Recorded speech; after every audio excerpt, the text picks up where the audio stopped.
I think there's a connection there with Nephilim and with the other creations. Maybe it's created a little bit differently. Say, is it an offspring of a god? Then we would have to look for some sort of hairy, ape-like god. There aren't that many of them around, and they're not necessarily in all pantheons. You know, the one that I would raise would be Diro, which was a god that created multiple monsters in terms of creatures. Maybe monsters, if people look at them as intelligent, Sasquatch is intelligent, which I think they are, might not be appropriate for them. But anyways, Diro would be a god like the Sumerian Pantheon. Diro was a god in India associated with Ganesha, a god of India, which was an elephant god. But I'm going to come back to that in a second and tie some of this together. So Tiamat, Lamassu, Bast. And Bast was the goddess in the Black Panther movie. She was also a creator of these many types of creatures. And so Tiamat created, things like the scorpion beings and all sorts of creatures that just as these other gods did. So that's one possibility. It came from sort of this master manipulator of beings that created these offspring. But there is one god that is in India that's associated with Ganesha, which is Hanuman, which is an ape god.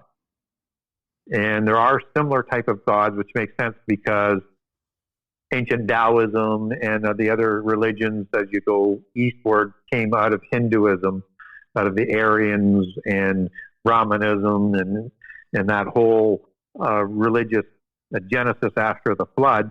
So there is that one god, Hanuman, that's an ape god, that and or a monkey god might also be described. And there are monkey gods in China, which are sort of leading with that. So that's a possibility, and that would be Suwak King, that was a monkey or an ape-like looking god. And these gods would have been giant creatures, right? So don't imagine it as a small monkey when they talk about a monkey god, more like the overall sort of species type of thing, right? Greater species of it. So that would be a possibility. And then the other possibility is the DNA manipulation. But typically the DNA manipulation would likely create beings as with Humbaba that we talked about, or Chimera that we talked about, with multiple types of.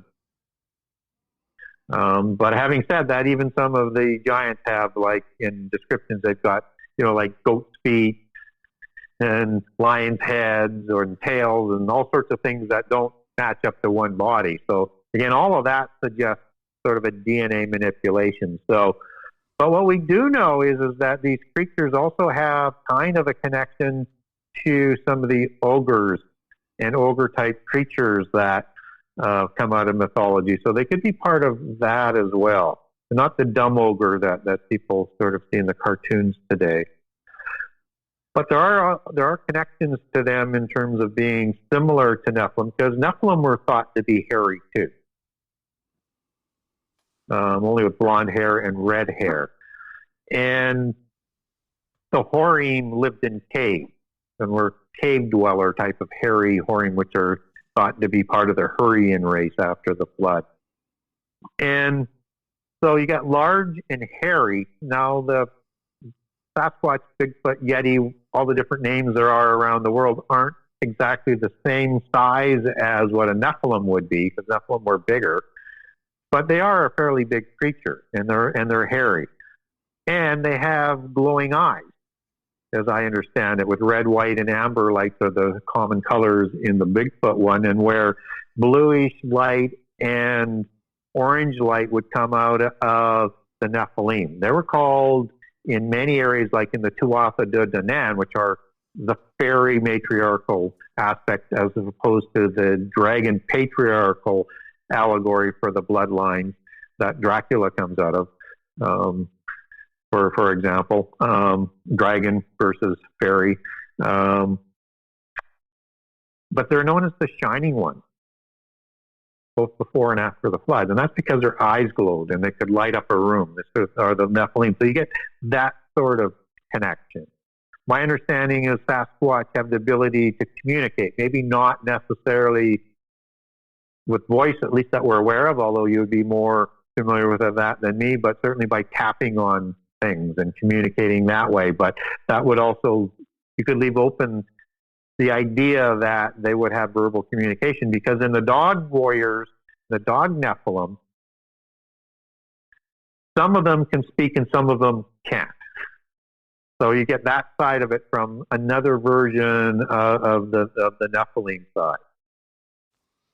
And Bigfoot kind of live in caves, just as a lot of the Nephilim did. And caves are associated with portals, just as they're associated with fairies, and just as the Rephaim after the flood, and particularly the Ugaritic text with the Raphaim and the Raphaim, which is the Semitic root for the Rapha and the Rephaim that goes into the Bible. These were kings that were created by Baal after the flood, part of the Baalim organizational structure that I talked about after the flood that would have had the second incursion. And they had the ability to go back and forth between the underworld and this world. Just as in Ezekiel 39, you have the travelers or the passengers, depending on which translation that you're talking about. And that's the Hebrew word of beer, which means crosses over. And these are the mighty ones there that are doing this crossing over on the battlefield of Ezekiel 39 and end time war. And so you get some of those connections about going across dimensions and portals, just as the little people are connected to Sasquatch, Bigfoot, all around the world. And the little people come through portals in a lot of cases. And so you get that sort of connection in there as well. There's a connection of the smell of the Nephilim, which had a horrible smell, which they're thought to smelled like sulfur, just as you get that sulfur smell with demon possession that seems to, they're able to recreate through the physical body once they've got control over it. And or some other substance, but usually a sulfur smell, just as you get that type of smell that I understand through accounts with Bigfoot, you get this strong smell. So, and a similar type of smell as I understood. And animals that Bigfoot is said and Sasquatch are said to kill tend to have blood that's drained and missing, as I understand it. Well, Nephilim were blood drinkers. Just as secret societies drink blood and have blood rituals. So you get those kinds of connections. You get some in some of the research that's happened in the last 20 years of DNA that is said to come from Bigfoot in humans, with some of the studies that are out there. So they tend to have some limited cross-pollination with humans. And you have Nephilim, as we talked about, that was creating these families of giants after the flood, creating these hybrid humans and Rephaim after the floods, whether or not it's the Amorites or whomever that you're talking about, the Jebusites, and on and on and on with all these different families.